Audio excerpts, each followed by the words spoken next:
Fondant is an extremely versatile tool for decorating cakes because it holds a shape so well and is sturdier than other forms of icing and provides a very smooth surface to build on. Once we know the method to build up a fondant cake, the varieties that we can design are immense. Whenever I watch the children playing or working on my flower beds or driving on low traffic highways, several combinations of decoration ideas arise in my idle mind. Today we are going to make a 3-tier fondant cake that has been used for a variety of events.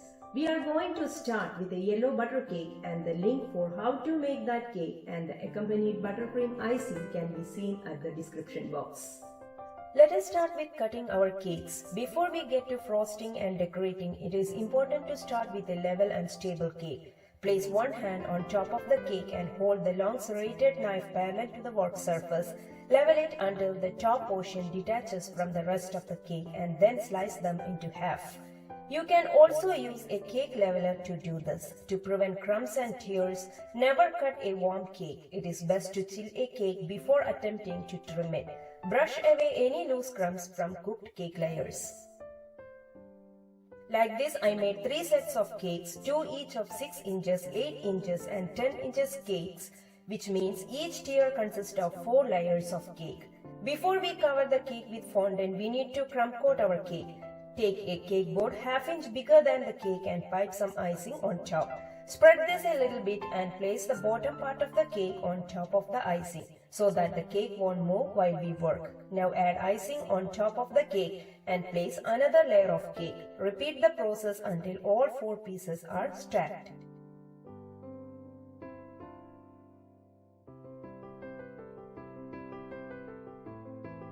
You can add sugar syrup on top of each layer of cake before doing the frosting to keep the cake moist.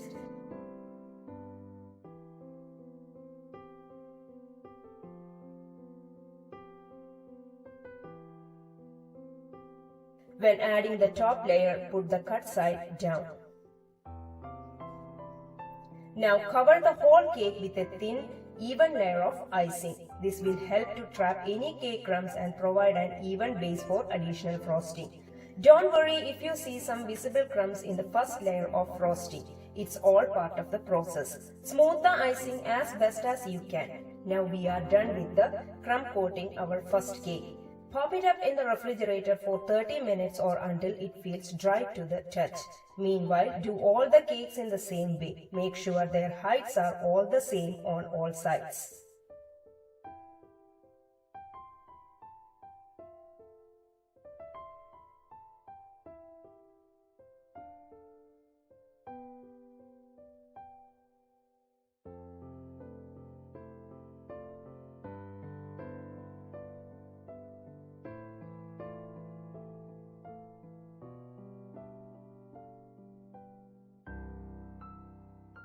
Once we are done with crumb coating, let's start doing our final coating. Do a generous amount of frosting on the top and sides of the cake. Spread evenly so that no solid portions of cake show through. Similarly, do the same with other cakes too.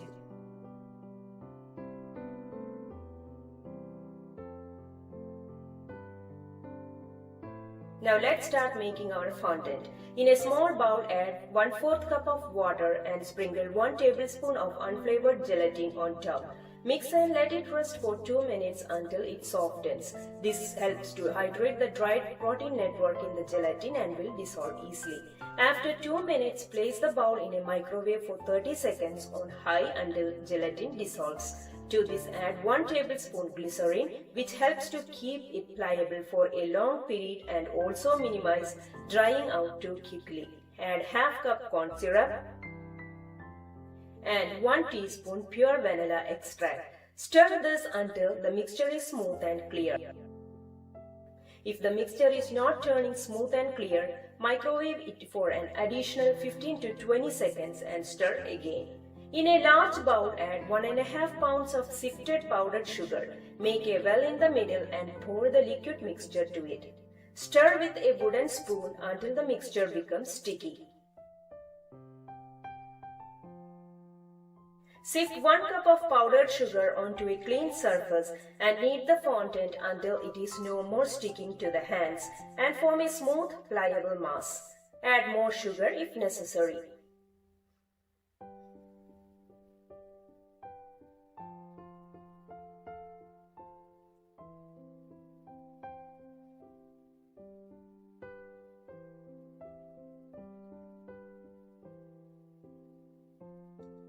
Add half teaspoon vegetable shortening and knead it into the fondant. Wrap the fondant in plastic wrap and place it in a tightly sealed container to prevent it from drying. If the icing dries out and hardens, it can often be revived by popping it into a microwave for a few seconds and knead it back to life. Now let's start rolling out the fondant. Knead the fondant until it is pliable before start rolling. Dust the surface with powdered sugar and for high humidity climate places, use cornstarch. Start rolling it out using a rolling pin to the size of the cake, rolling from the center to outwards, turning and lifting as you go to keep the shape consistent.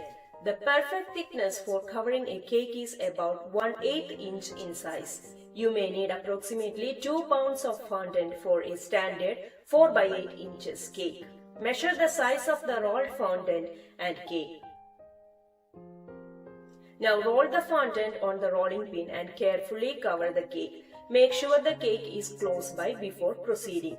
Fondant will dry out if left out for too long, so it will need to be placed on the cake immediately while it's still fresh and pliable.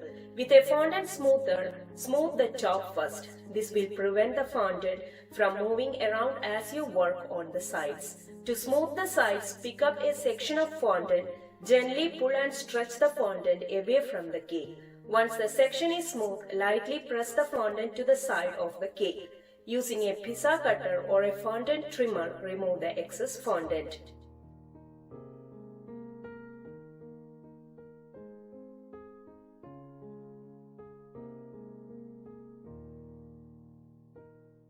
Next, let's start decorating our cake. We will start with the bottom tier. For the bottom tier, we need a thick cake board or a cake drum that is bigger than cake so that it can hold the weight of all the 3 tiers.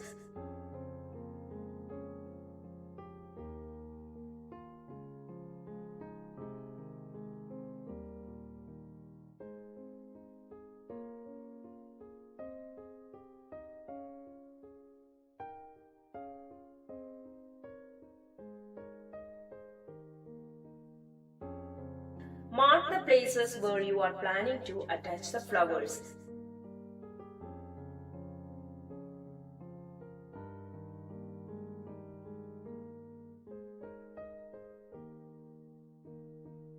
Here I am using a silicone rose mold to make roses. Dust the mold with cornstarch with a brush. Make sure to get into all the little details so that the fondant will not stick to the mold.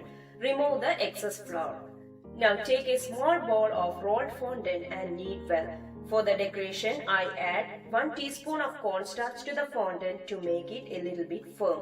Fill this into the cavity of the mold. If the fondant is sticky, put some cornstarch on the hands. Once the fondant is filled completely in the cavity of the mold, cut away the excess that's around the edges with an offset spatula or a palette knife. It's better not to use knife as it will cut the mold. Bend it in different directions until it comes out. Like this, I have made several of them. You can make them in advance so that they will have enough time to dry out and will be easy to handle. Brush water on the bottom of the flower or you can use icing and gently press to the cake until it is attached.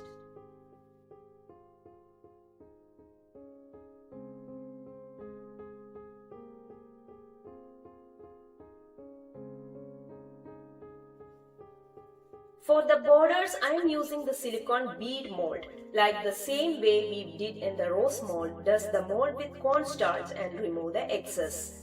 On a plain surface, roll out a piece of kneaded fondant that should be about the same size and shape of the cavity in the mold. Now fill in the mold, push it down and cut off the excess.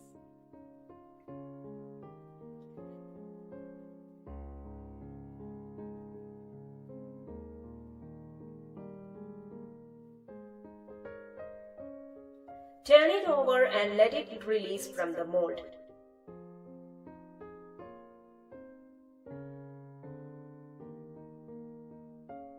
Brush water on the cake and carefully attach this to the cake.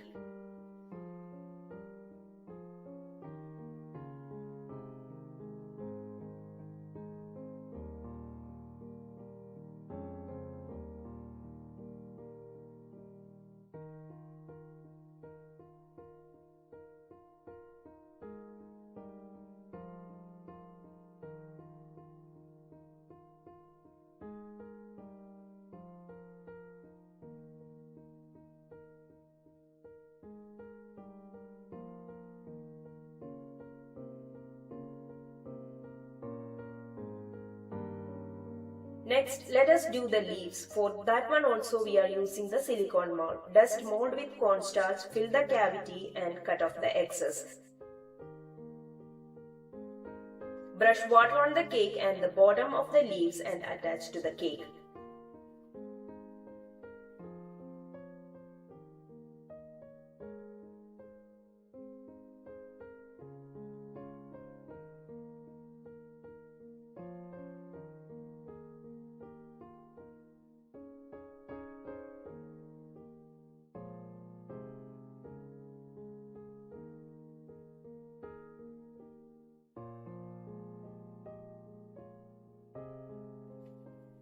Now we are done with our bottom tier.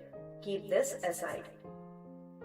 Next we will do our top tier. Let us start making our royal icing. For that we need 4 cups of powdered sugar, 3 tablespoons of meringue powder and 5 to 6 tablespoons of warm water. Using the paddle attachment, start mixing on low speed and increase the speed to medium-high and knead for 7 to 8 minutes until it is fluffy.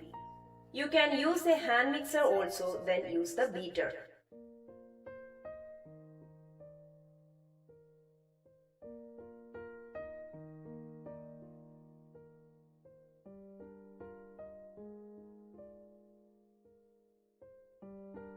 This is the stiff consistency icing. I am adding a small amount of color for a creamy appearance.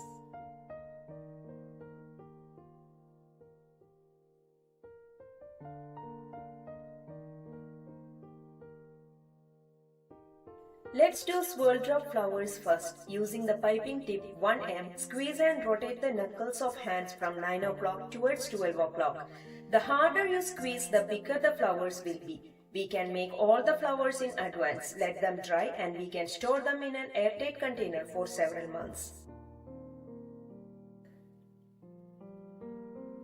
For making the rose flowers, use tip number 12 to make a heavy base of icing and then with tip number 104 in an upward and downward motion, do the petals.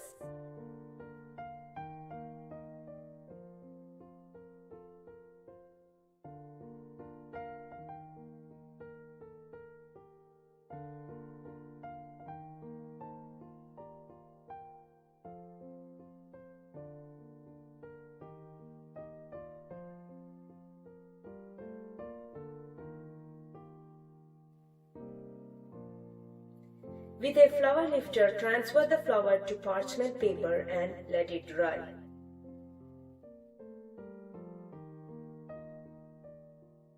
Now we will start attaching the flowers. I already attached the pearl borders like I did in the other cake.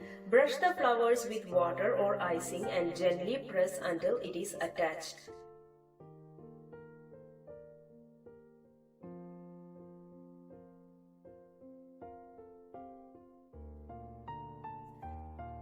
Cover the entire sides with swirl drop flowers.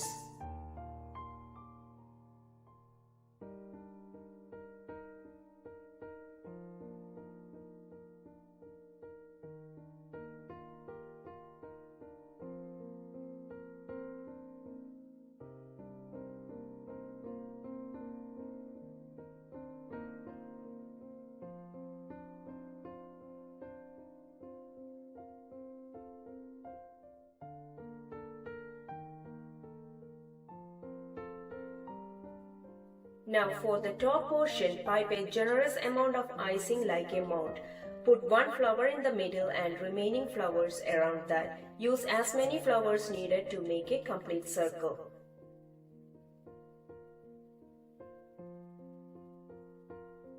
Our top layer is ready now.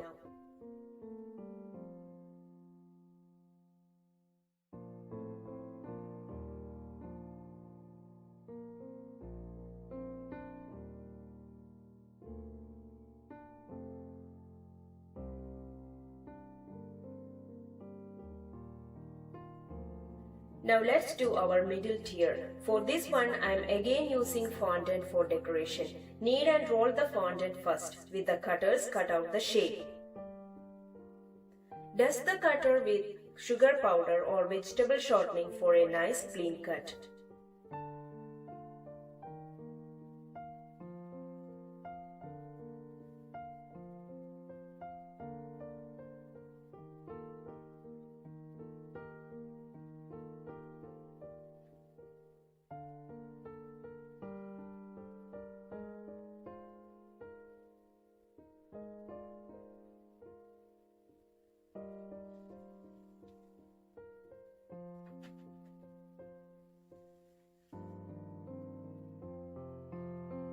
Place one flower on the thin foam square and cover the remaining shape so that they won't get dry out.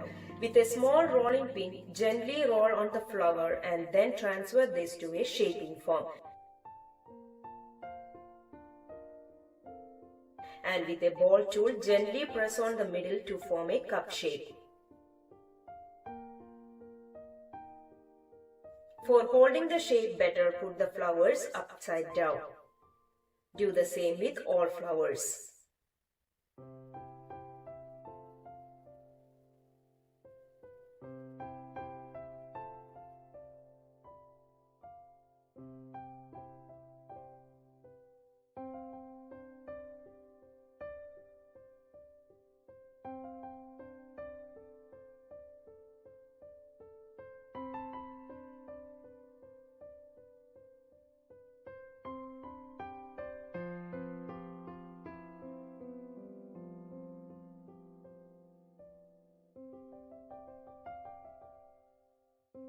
Now take the bigger flower and put a little bit of icing in the middle and place the small flower on top of the icing.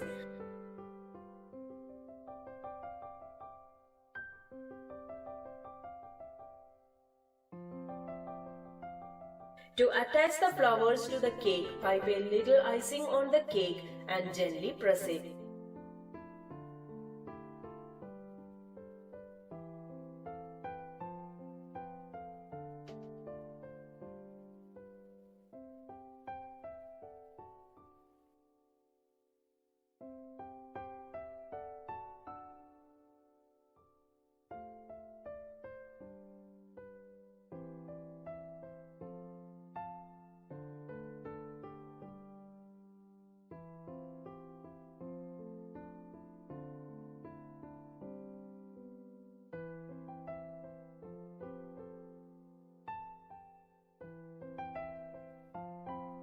Do the border same as the other cakes.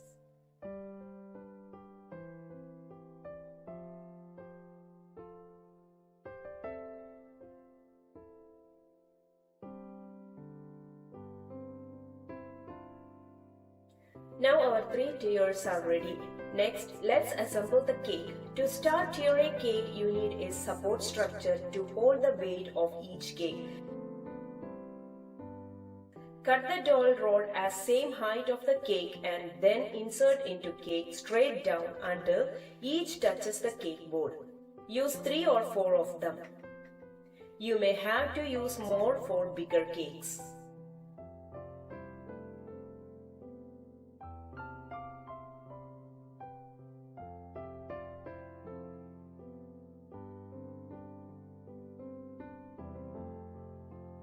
Now assemble the pillars and place the second layer of cake on top.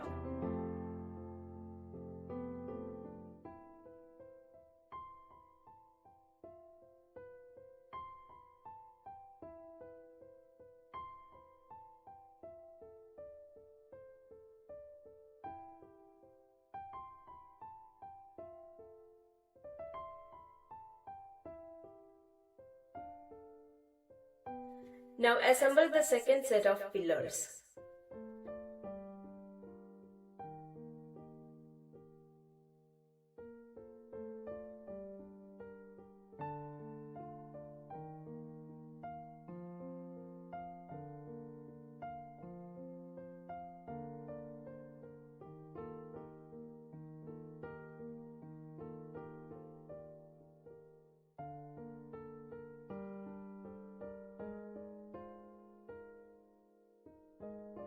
Insert the dowel rods in the second tier.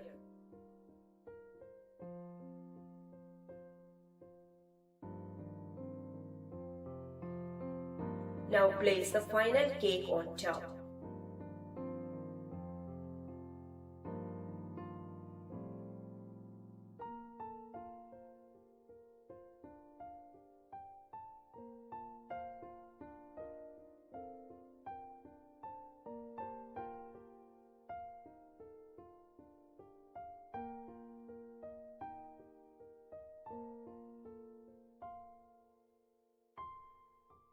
Finally, we are done with our cake.